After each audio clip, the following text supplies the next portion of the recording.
In 1969, the University of California undergraduate student went on a strike, essentially to establish the Department of Ethnic Studies.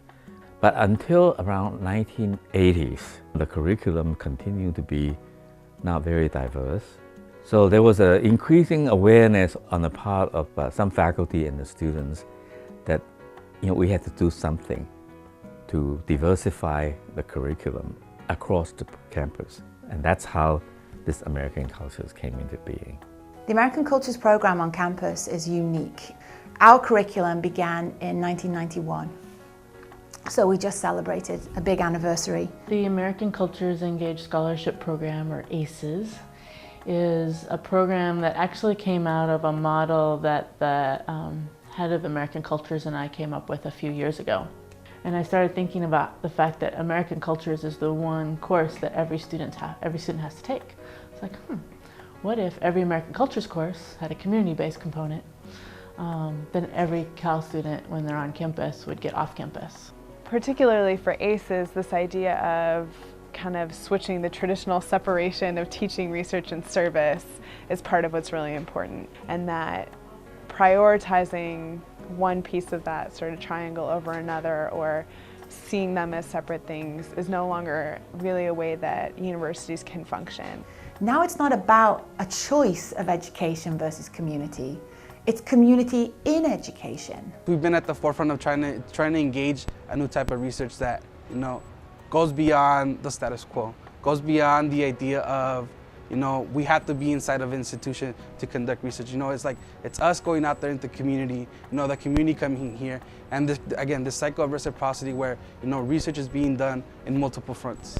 We as higher education institutions are saying, oh, we need to serve these communities, but those same communities often are the ones that have the least access to our institutions, right? And there's not a way to shift that unless we're actively engaged in working with those communities on a regular basis through multiple forums and fronts. It's incumbent on the university and its resources to use what we have to create meaningful scholarship, which can hopefully address the kinds of distress that our communities are facing at this moment in time.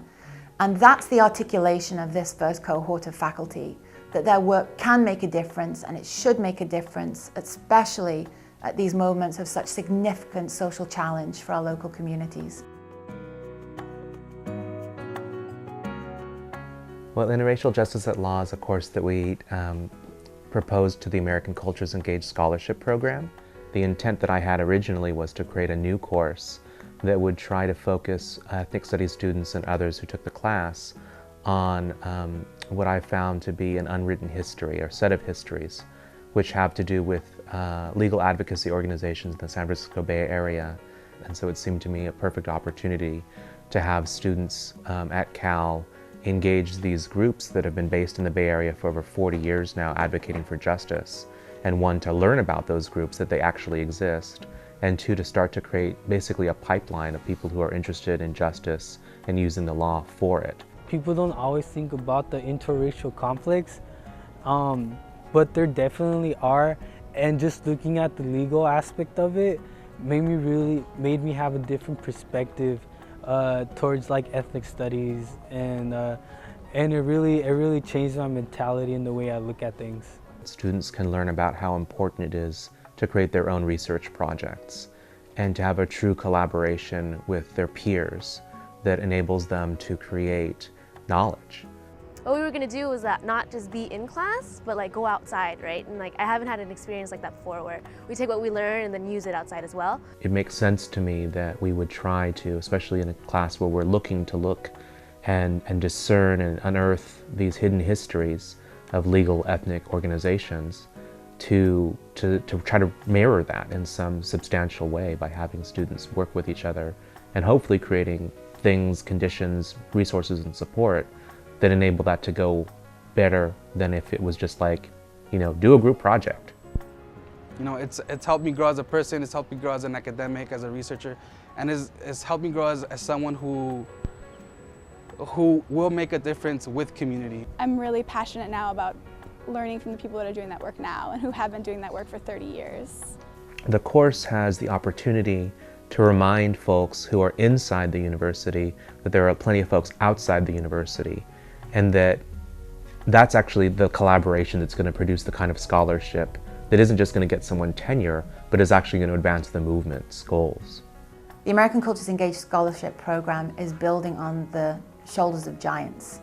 And we're not inventing a wheel that's not already been running really fast.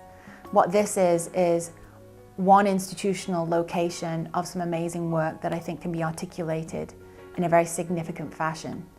And so it provides the possibility of us making it together. There is no one leader in this project. There's a lot of committed individuals, students, staff, faculty, and community who want to make this work. And so I would invite the campus to join it. And with that, the community.